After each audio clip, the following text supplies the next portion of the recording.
Order! Order! You are an incorrigible delinquent at times. Behave yourself, man!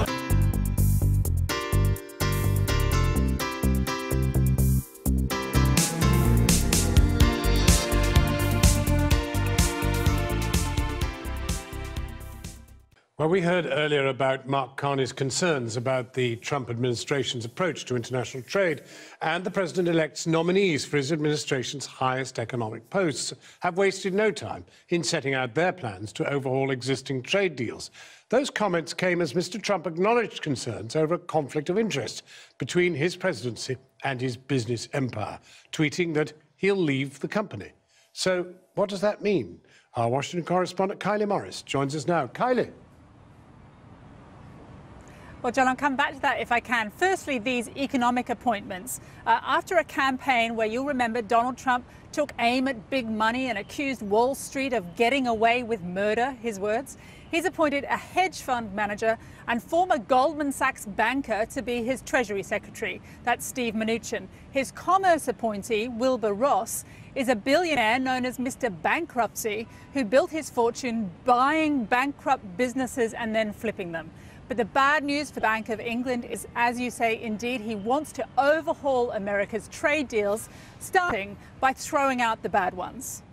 There's trade, there's sensible trade, and there's dumb trade. We've been doing a lot of dumb trade. As well as those appointments, as you mentioned, the president-elect today said about trying to fix some of these widespread concerns over a potential conflict of interest between his brand and his presidency. So he tweeted this morning that he will be leaving, I quote, his great businesses in total, although he's not mandated to by law. Now, that is really just a restatement of a pledge he made on the campaign trail to hand control of his business to his family. There remain problems he still needs to clarify. How does he build firewalls between himself and his family, and between his many foreign interests and his administration? And then finally, there was this. Yes, hopefully you're seeing it. You're not seeing things. It's former Romney, arch opponent of Donald Trump, sitting down to dinner with a phony and a fraud. Mitt Romney, it seems, is still in the running to be Trump's Secretary of State, although some social media users suggested that perhaps Romney should have been holding up a newspaper with a date on it. Now, here are two clips to explain why this dinner was so incredibly awkward. The first, Romney during the campaign. The second, Mitt Romney after dinner last night. Here's what I know. Donald Trump is a phony, a fraud. He has neither the temperament nor the judgment to be president, and his personal qualities would mean that America would cease to be a shining city on a hill. I happen to think that America's best days are ahead of us. President-elect Trump is the very man who can lead us to that better future. Thank you. It's quite the transformation, but this is Trump realpolitik. He's bringing in the big money establishment despite promising to drain the swamp, and toying with the political establishment, now very much in his debt. As for conflicts of interest, well, he's tweeting about it, but at the same time signalling that it too will be dealt with on his terms. Kylie, thanks very much. As he continued to put together his cabinet, President-elect Donald Trump also made a surprise announcement about himself today. He declared he would be stepping away in total from his global commercial dealings and concentrating solely on his new job as President of the United States. But even though he's pledged to put clear water between the Trump brand and the Trump presidency, his latest appointments show a distinct preference for the business brain. Donald Trump was last night seen dining with Mitt Romney, until recently his greatest Republican foe, the man who described the president-elect as a phony and a fraud. Whether Romney has won the skirmish to become Trump's Secretary of State is still unclear.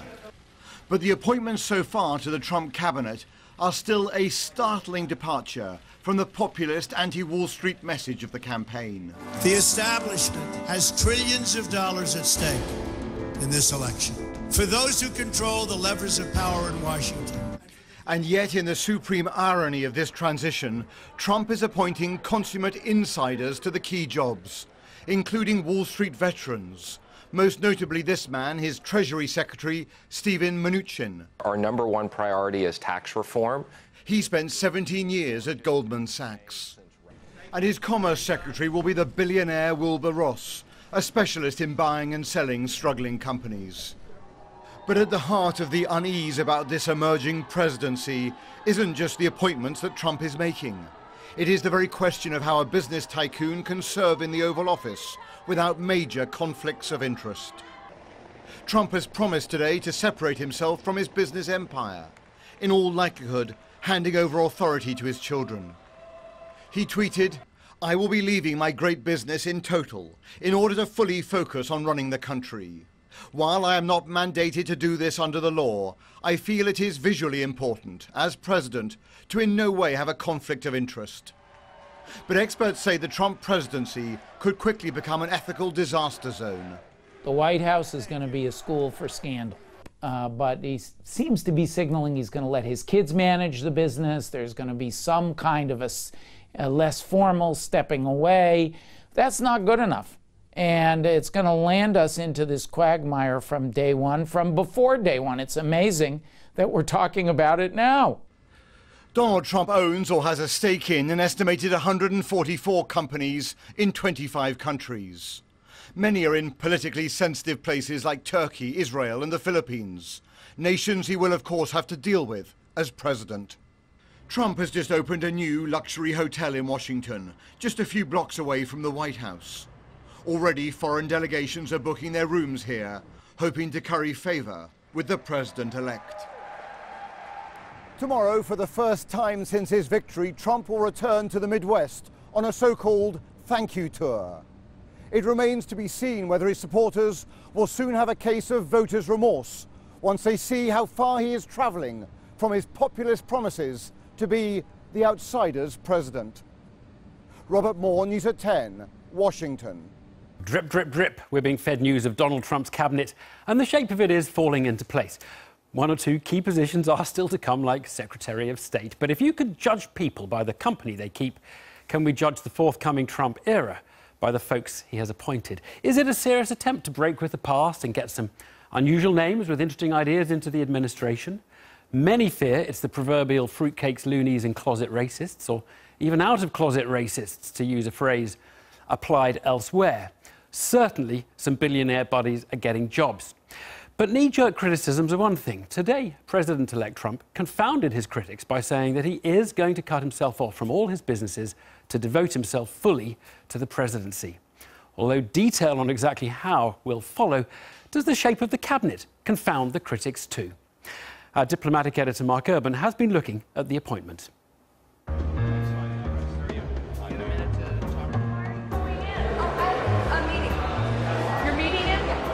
Comings and goings at Trump Tower in New York have produced a parlor game for the players hoping to ride the golden elevator to the tycoon's 58th floor apartment. Nice to see you all. Among the first on board, those who stuck closest to him in the campaign, like Steve Bannon and General Mike Flynn. Ladies and gentlemen, the next president of the United States, Donald J. Trump. What's the guiding principle of his picks? Some say pragmatism, others that he respects winners. He's picking people actually in some ways who've been more successful than him in business as far as a straight line is concerned. In the end, Trump has certainly been successful, although we still haven't seen his tax returns, so we don't exactly know how successful, but he is picking people that he's admired in business, and that's part of who Trump is, picking people who he thinks are winners. Among the latest to make the journey into Trump Tower and the gilded lift, some very wealthy men. Steve Mnuchin is his Treasury Secretary pick, a former Goldman Sachs banker accused by opponents of asset stripping and shutting down plants, and this man, now the proud owner of a Make America Great Again hat. It was a good enough meeting. They gave me a proper rain hat. Thank you. Wilbur Ross, a billionaire investor nominated for the Commerce Department. I know him well. I was married to him. I think he's the smartest man in America, and he could be president himself if he chose to be. But he has a vast experience with trade deals, and Donald Trump wants to write the record on America's trade deals. Mnuchin is an experienced investment banker, but I'm especially pleased about that pick because he is 100% on the Trump train when it comes to cutting taxes. The attraction to successful investors might also explain why he's spoken about the Secretary of State's job to a man who said this. Here's what I know. Donald Trump is a phony, a fraud. His promises are as worthless as a degree from Trump University. Yet Romney has been wined and dined by Trump, all for a possible apprentice-style dumping later. Well, one Trump biographer reckons here too the Donald's admiration of Romney's successful career in investment may explain a lot. Romney does bring a lot of things that Donald Trump lacks. He has a certain gravitas, and he doesn't have a lot of background in foreign affairs, but he is a very intellectual individual who could study quickly and might bring something to the administration that Trump was looking for. Of course, you could say Romney represents the Republican Party elite, like others who've ridden the elevator, including Chief of Staff Reince Priebus, Betsy DeVos, the Education Secretary pick, Transport Supremo Elaine Chao. Some of these choices have nettled Trump loyalists, most notably Romney himself. I'm hearing from people who say, hey, my parents died penniless, but I gave $216 to Donald Trump's campaign and I would feel betrayed. You have people saying, I thought we got rid of this type. I'm just saying that we don't even know if Mitt Romney voted for Donald Trump. Well, let me let you in on a secret. None of this discussion is going on without the consent of Donald Trump. He wants this discussion to be aired. He wants the public to see that he's making every effort to bring the most talented people into his administration, including letting his own campaign team butt heads over who the best pick is. And that's exactly what's going on now. It's a bit of theater, but I think it's sending the right message to the public. One other category is notable in these open auditions: generals. 4 have been interviewed for cabinet posts. But winners from the battlefield or the boardroom aren't usually yes men and women. The differences we've seen over these appointments could just be the beginning. Mark Urban there. Well, Kelly Jane Torrance is Deputy Managing Editor at the Conservative magazine, The Weekly Standard. Thanks for joining us. I mean, did you expect to see Donald Trump, the man of the people for the Rust Belt voters, sitting in a 3-star Michelin restaurant with Mitt Romney dining in New York, the hub of the metropolitan liberal elite, when you voted for him? When I voted for him? No, I didn't vote for Donald Trump. But the Rust Belt, they must be a little surprised, as well as they should be. I mean, one of the biggest, campaign slogans that Donald Trump had was, we need to get friendlier with Russia. Vladimir Putin's a strong leader. That's the kind of leader I'm going to be. Now, in 2012, during one of the debates, Mitt Romney called Russia America's greatest geopolitical foe. So the idea that Trump is considering Romney for Secretary of State, I think, has everybody surprised, and I wonder if not Romney himself. Yeah, but you give credit where it's due. You would have. A lot of people may have thought Trump wasn't big enough to take his enemies into his camp. Now, what's going on there? Because there are quite a few. Nikki Haley, Betsy DeVos. I mean, quite a few of the people he's now recruiting were not his original supporters. Let's put it that way. No, and I think there could be a few reasons behind this. One is, if you look at Trump's core group of supporters, people like Rudy Giuliani, Newt Gingrich, Chris Christie, I do not think those are very strong cabinet picks. And, Trump always says he picks the best people. So I think he really had to go outside of his group of core Republican supporters to tap for some of these roles. And, there's, of course, that famous expression, keep your friends close and your enemies closer. And by appointing people like Nikki Haley as ambassador to the UN, she was, vociferously against Trump and spoke out quite in strong terms against him. Well, she can't do that anymore now that she's part of Trump's administration. And I wonder if that's one of the reasons that they're considering Romney for Secretary of State. I mean, this is a guy who called him a con man during the election. Those are strong words. Well, if he's part of the administration, that is sort of walking that back, isn't it? Would you be part of a con man's administration? Well, look, we've got to talk about the billionaires. I mean, to pick 2 billionaires may look like a misfortune. To pick 3 billionaires is beginning to look like carelessness. So, Steve Mnuchin, third Goldman Sachs executive to have the job as Treasury Secretary in the last couple of decades. Is this what the Trump voters thought they were getting? Is this the sort of the new look of Washington? Not at all. You know, during the campaign, we kept hearing at Trump rallies, especially at the end, drain the swamp. And the idea was Washington is full of insiders, establishment types. We need to get a whole new class of people in because the people that are there now have been bought and sold and they're not doing the job for America's people. Well, look at who Trump has brought in. He's brought in, you know, former Bush cabinet members, and now he's brought in, you know, another Goldman Sachs guy. Of course, during the campaign, you know, he constantly criticized Hillary Clinton for giving paid speeches to Goldman Sachs, and now he plans to appoint as his Treasury Secretary someone who made a lot more money than Hillary Clinton did from Goldman Sachs. And Wilbur Ross, the Commerce Secretary, ran Rothschild Inc. For many years. Rothschild, not exactly a new force in these things. But the other thing is, and I just wonder whether anyone will notice or bother picking this up, these three in his economics team, and there's Ricketts as well, they're all people who are involved in his fundraising. I mean, is that draining the swamp? Is that not perhaps just looking like you're giving jobs, big jobs, proper jobs, to sort of people who've done you favours? Exactly. You know, it's funny because you think that it's amazing in a way that Donald Trump tapped into this anti-establishment outrage this year because he is a billionaire himself, or at least so he claims. So the idea that he is going to be the hero of working people might have seemed a little ridiculous, but he managed to paint himself as the perfect guy to clean it up because he himself had bought and sold politicians. He knew the game, so he was the perfect guy to change the rules of the game. It was a brilliant move, and it's going to get him into the White House. But you know, his picks so far have shown that he is playing the exact same game that presidents all down the line have played. And it's quite interesting because I think people expected a Trump presidency to be unlike any other.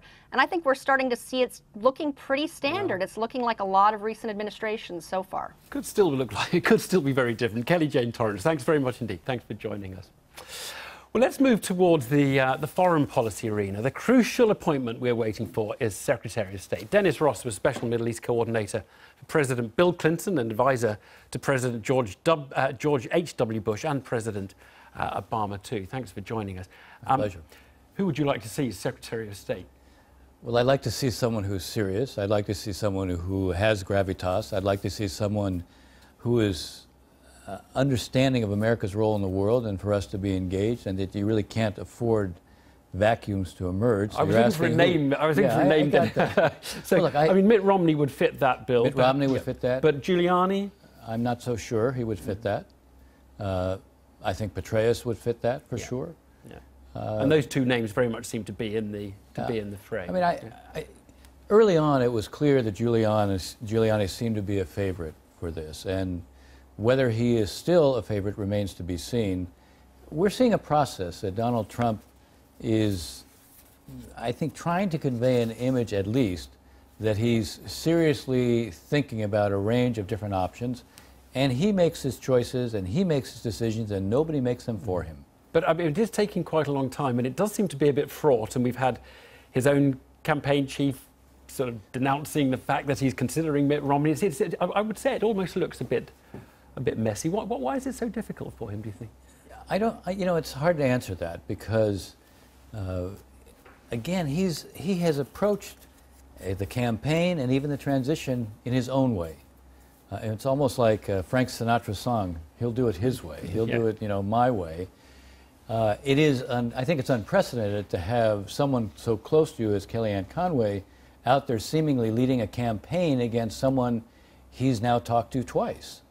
Now, is that really trying to bring transparency to a new level, or is it that she really genuinely doesn't want to see Romney, and he's allowed her a kind of license to be out there looking like she's campaigning against someone who might be his choice? Yeah, well, it's a fascinating thing to watch. Let's talk about the foreign policy.